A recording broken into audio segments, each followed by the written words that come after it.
What if one life was written long before it was lived? What if every moment of suffering, every drop of blood, every breath on the cross had already been foretold? This is not just a story, this is prophecy fulfilled.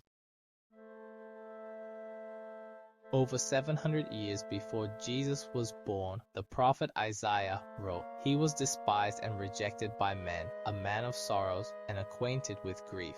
Isaiah 53:3. Jesus was not just betrayed, he was destined to suffer. In the Garden of Gethsemane, he prayed in agony. Sweat, like drops of blood, fell from his face. Then came betrayal by one of his own. "Even my close friend has lifted his heel against me." Psalm 41:9. Judas arrives, a kiss becomes a weapon.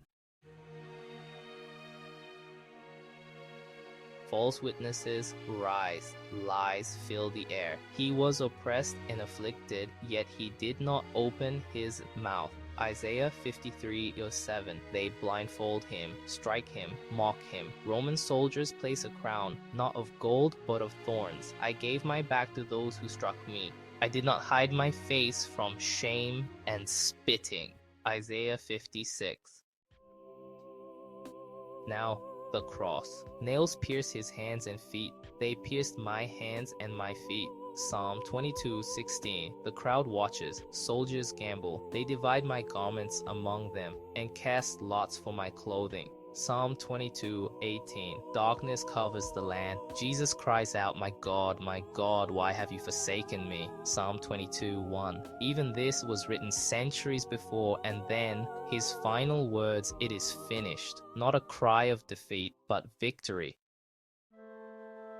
But why? Why such pain, such humiliation, such sacrifice? Isaiah gives the answer. He was pierced for our transgressions. He was crushed for our iniquities. By his wounds we are healed. Isaiah 53:5. This was not just suffering. This was substitution. He took what we deserve, so we could receive what he offers. Life. A tomb. Silent. Sealed. He was assigned a grave with the wicked and with the rich in his death. Isaiah 53:9. Jesus is buried in a rich man's tomb. Hope seems lost, but God had already spoken. "You will not abandon me to the grave, nor will you let your Holy One see decay." Psalm 16:10. The third day, the stone is rolled away. The grave is empty. Death is defeated. After 2 days, he will revive us. On the third day, he will raise us up. Hosea 6:2. Jesus rises, just as he said, just as the prophets declared. He appears to his disciples alive. Proof that this was never the end. This was always the plan.